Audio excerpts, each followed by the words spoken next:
Hey folks, today we're going to remove this damage or these scuffs from this sign here and here.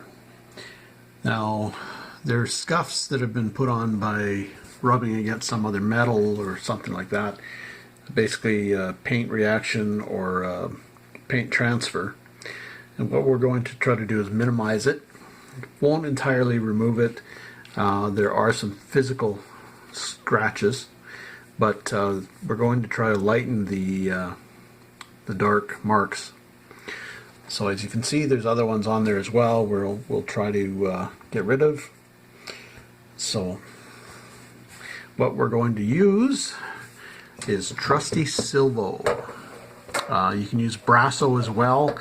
I'd also recommend Neverdull, which is a cotton material that's injected with kind of a polish.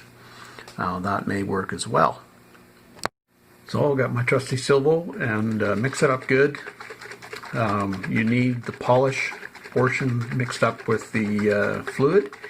For other things like cleaning oil tins, I usually use just the fluid. I use very little of the actual polish, so I like it settled out so that I'm using just the fluid, which is why I buy old cans of Silvo and Brasso at garage sales and estate sales. And the bonus to that is you can sell the tins as well.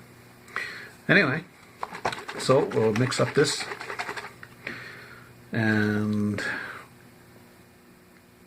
pop the top off and get some of the Silvo on the rag.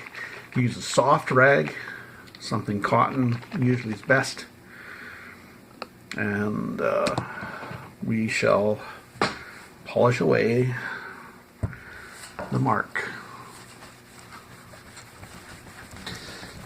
It may require some elbow grease, but and like I said, we'll probably minimize the mark. We won't necessarily polish it entirely away, but it is possible. As you can see there, it's disappearing, and maybe we'll be lucky and it will all go away. But there we go. She's disappearing. So that's one less mark on the sign. Make it a little bit of a grade up.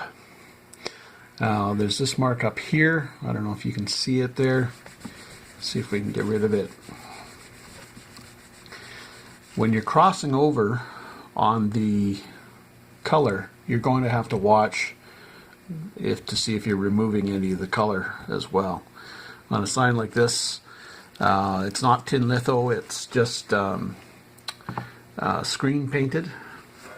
So it will allow for some polish to remove the color, but let's see. And use circular motions usually is best. You can use up and down, an up and down motion as well, especially if the mark is a line. But beware, you're possibly removing some of the color from the sign itself.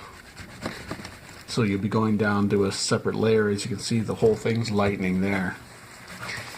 So we'll stop there because we're getting down to a lighter portion,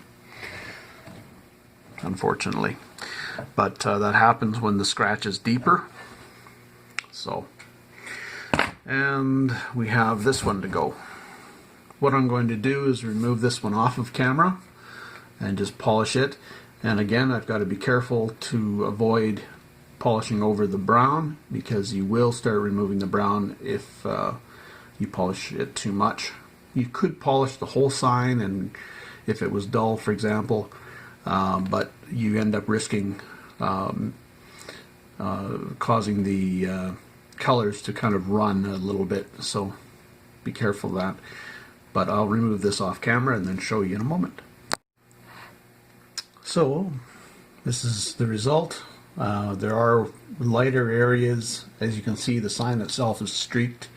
It shows up far more on camera than it does in person.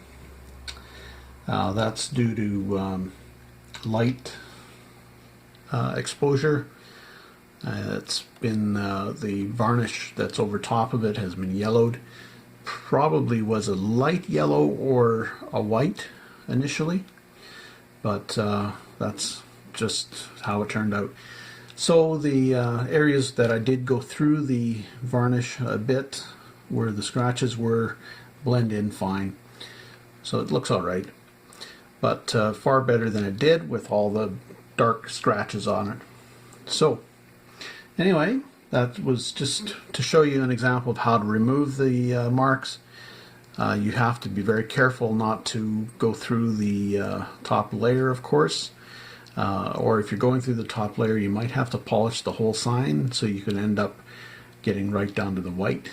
But that takes a long time and very careful work, so I don't particularly recommend it, especially if the sign is of minimal value to begin with. And if it's of extreme value, you should just be leaving it alone anyway, unless you know really what you're doing. So anyway, this one looks better now. Better than it did. So anyway, that's it for the moment. Happy picking, safe picking. Take care.